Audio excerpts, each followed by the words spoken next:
बेटा यहाँ पर देखो 2.2 का क्वेश्चन कर रहे हैं अपन।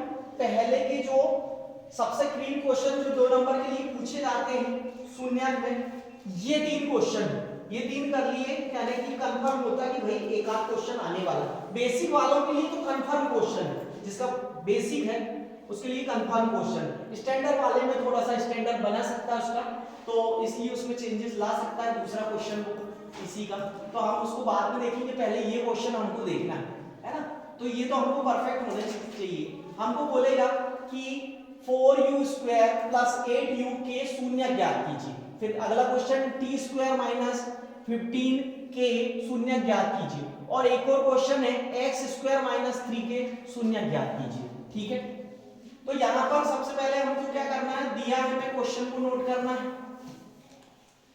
हमको एक चीज और ये याद रखना है कि इसकी घात जो है 2 है, तो इसके शून्य कितने निकलेंगे, 2 घात वाले के शून्यों की संख्या कितनी होती है, 2।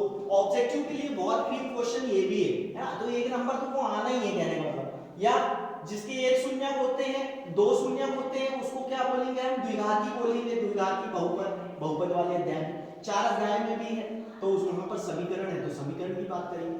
यहां पर 8 लिखिए।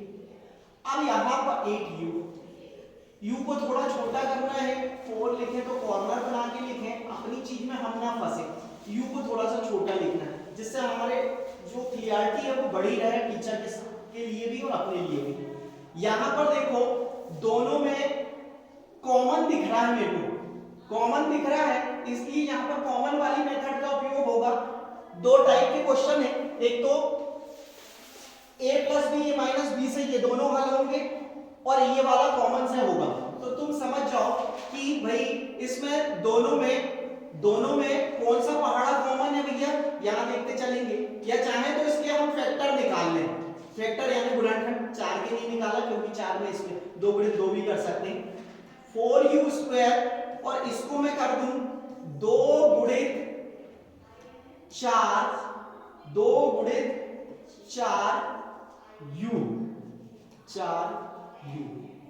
तो इस तरीके से अगर हम करें, इसको चाहे तो u को भी तोड़ सकते हैं हम, और तोड़ दें इसको, तो समझने में आसानी हो जाएगी। ये मल्टीप्लाई u, अब यहां प्लस ये एक पद हो गया, फिर यहां पर 4 गुणित 2 गुणित u, ऐसे। अब यहां पर कॉमन मेथड का उपयोग करना है कि भाई कॉमन क्या क्या है। तो यहां हम देखते हैं कि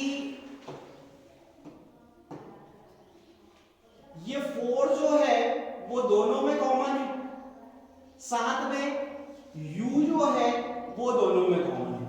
और कॉमन चीज को हम कोष्टक के बाहर लिखते हैं क्या करके भाई, कॉमन चीज को एक बार लिखा जाता है, पहली चीज u भी है तो उसको भी लिख दिए, जो कॉमन निकल गया उसको छोड़ देंगे, बाकी सब कोष्टक के अंदर, तो ये u प्लस क्या हो जाएगा भी 2।